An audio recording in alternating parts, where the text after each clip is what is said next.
Indian civilisation and culture, भारतीय सभ्यता एवं संस्कृति। हमारे ऑथर कौन है? महात्मा गांधी। देखो यहां पे बोल्ड लेटर्स में इनके नाम को लिखा गया है, मोहनदास करमचंद गांधी। 2 ईयर्स को भी मेंशन किया गया है, 1869 एंड 1948। इसका मतलब यह हुआ कि यह है ईयर ऑफ बर्थ, यानी कि जन्म का साल महात्मा गांधी का, और दूसरा है 1948 यानी कि ईयर ऑफ डेथ किसका? महात्मा गांधी का। आगे बढ़ते हैं। जो गांधी जी थे, इनको लोकप्रियता के दृष्टिकोण से देखा जाए तो लोग किस नाम से जानते थे? बापू के नाम से जानते थे, और साथ ही साथ फादर ऑफ नेशन के नाम से भी जानते थे। ठीक है, यानी कि राष्ट्रपिता के नाम से भी जानते थे। ये तो पॉलिटिशियन थे ही, लेकिन उससे बढ़कर एक आध्यात्मिक नेता भी थे। आगे कह रहा है कि ही सक्सेसफुली यूज्ड, उन्होंने सफलतापूर्वक यूज किया यानी कि प्रयोग किया किसको? ट्रूथ और नॉन वायलेंस को, यानी कि सत्य और अहिंसा को। किस रूप में? तो एज द चीफ वीपन्स, यानी कि मुख्य या प्रमुख हथियारों के रूप में उन्होंने सत्य और अहिंसा का प्रयोग किया। कहां? तो कहता है कि against the British rule, British शासन के विरुद्ध में मुख्य हथियार के रूप में गांधी जी ने सत्य और अहिंसा का उपयोग किया या फिर प्रयोग किया। ठीक है, कहां? तो भारत में। और क्या हुआ भाई? तो हेल्प्ड इंडिया, भारत को इसने मदद किया किस चीज में? टू गेन इंडिपेंडेंस, यानी कि आजादी को प्राप्त करने में। आजादी की बात सुनते हैं तो दिमाग में आता है हमारा 15 अगस्त। ठीक है, ये हमारे लिए एक बहुत ही सेंटिमेंटल मोमेंट होता है जब हम इस तिथि को सेलिब्रेट करते हैं। आगे चलते हैं जी। फ्रॉम 1915 टू 1948, 1915 से 1948 तक ही कंप्लीटली डोमिनेटेड, ध्यान से, इंडियन पॉलिटिक्स। उन्होंने पूर्ण रूप से एक छत्र, ध्यान से, भारतीय राजनीति पर राज करने का काम किया। ही डाइड, वह मारे गए। कब? तो 30 जनवरी 1948, यानी कि 30 जनवरी 1948 को उनकी मृत्यु हो जाती है। ध्यान से, एक सरफिरे के हाथों। ध्यान से, he died at the hands of a fanatic on 30 जनवरी 1948। ध्यान से, यानी कि उनकी मृत्यु हो जाती है एक सरफिरे के हाथों 30 जनवरी 1948 को। याद रखना है, इसको पूछ सकता है आपको क्वेश्चन, ठीक है, परीक्षा में। हिज ऑटोबायोग्राफी, उनकी जीवन कथा, जिसका नाम है माई एक्सपेरिमेंट विथ ट्रूथ, यानी कि मेरा सत्य के साथ प्रयोग, और कई अनेक लेख जो उन्होंने लिखे यंग इंडिया के लिए। एक मैगजीन थी, जैसा कि आप लोग पढ़े होंगे यंग इटली, यंग यूरोप के बारे में, उसी तरीके का एक मैगजीन था हमारे भारत में, नाम था उसका यंग इंडिया। इंग्लिश में प्रिंट होता था, वो इंग्लिश में ही पब्लिश होता था। उसके लिए उन्होंने कई आर्टिकल्स लिखे, यानी कि लेख लिखे। साथ ही साथ उनके भाषण जो उन्होंने कई अलग अलग अवसरों पर दिए, यह उजागर करता है, बतलाता है किनके बारे में? उनके बारे में। क्या? Not only as an original thinker, वह केवल एक असली या फिर वास्तविक विचारक ही नहीं थे, बल्कि also as a great master of chest, पवित्रता के एक महान मूर्त भी थे। ठीक है, पवित्रता के एक महान मूर्त भी थे। यहां पे चेस्ट का मतलब पवित्रता है, ध्यान से। और इडियोमेटिक इंग्लिश, और साथ ही साथ उनकी पकड़ मुहावरेदार अंग्रेजी पर भी जबरदस्त थी। वो अपने लिखने की शैली को, ध्यान से यहां बताया गया है कि वो मुहावरेदार अंग्रेजी का प्रयोग किया करते थे। ठीक है, जैसे आपने सुना होगा, बड़ा हुआ तो क्या हुआ, जैसे पेड़ खजूर, ऐसा कुछ है, एक्सेस वाई वाई वाई जो भी है। उस 2 लाइन में एक बहुत बड़ा मैसेज जाता है कि वो कहना क्या चाहता है। उसी तरीके का इडियोमिक इंग्लिश का प्रयोग करते थे गांधी जी भी अपने भाषणों में, लेखन में। ठीक है, और ये बताता था कि कितने बड़े विचारक हैं और पवित्रता के कितने बड़े मूर्त हैं। आगे चलते हैं। इन द फॉलोइंग एक्सट्रैक्ट, हम जो निचोड़ पढ़ने वाले हैं अभी, निम्नलिखित, जो भी निम्नलिखित होता है इसका मतलब, और इसका मतलब निचोड़ या सार होता है। कौन से निचोड़ और सार की बात कर रहे हैं?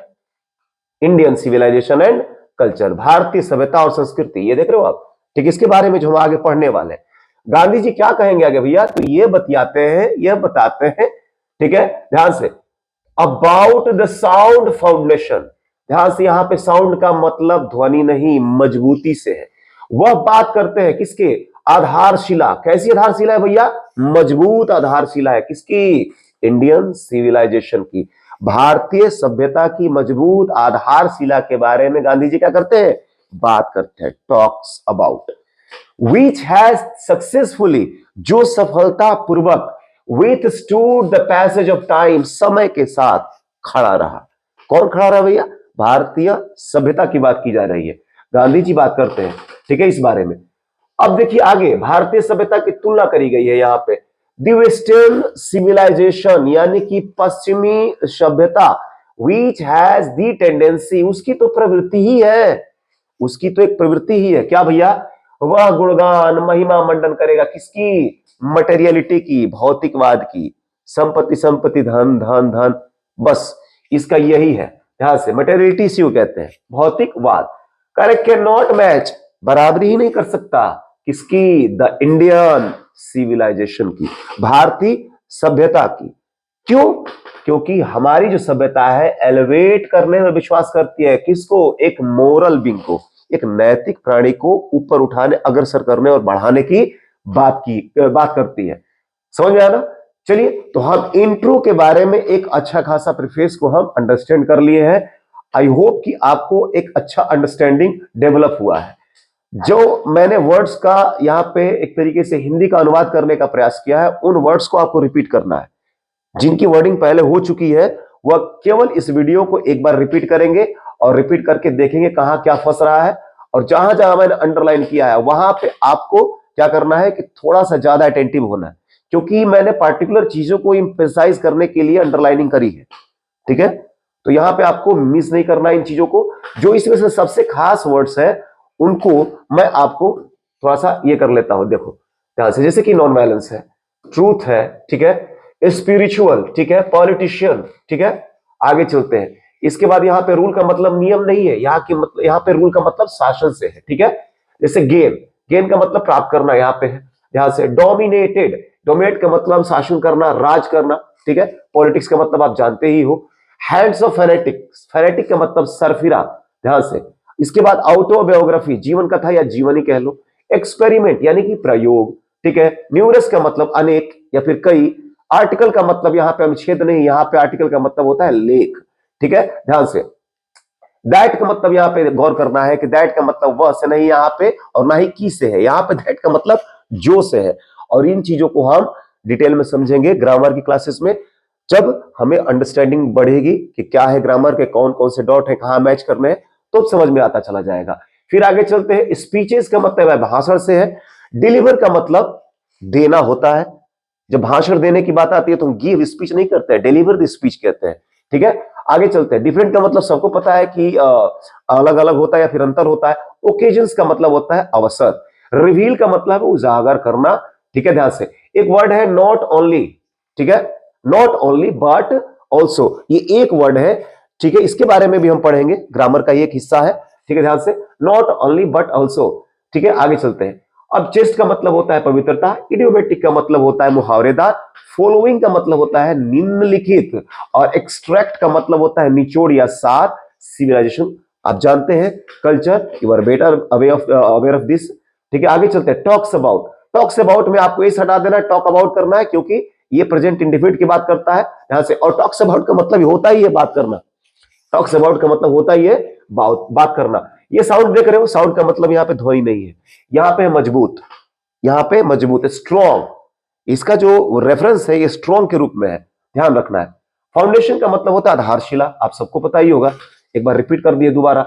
सक्सेसफुली हमने यहाँ पे भी देखा, ठीक है, सक्सेसफुली, सफलतापूर्वक, ठीक है।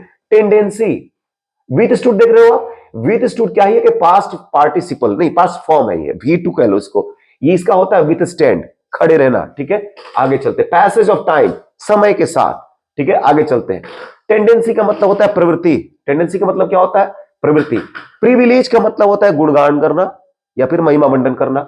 मटेरियलिटी, भौतिकवाद, भौतिकवाद। आगे चलते, एलिवेट का मतलब होता है ऊपर उठाना, अग्रसर करना, बढ़ाना, जो मन वो चुन लो। मोरल का मतलब होता है नैतिक, और बीइंग का मतलब होता है प्राणी। Bye bye, good bye, save your civilization and culture and be Indian always.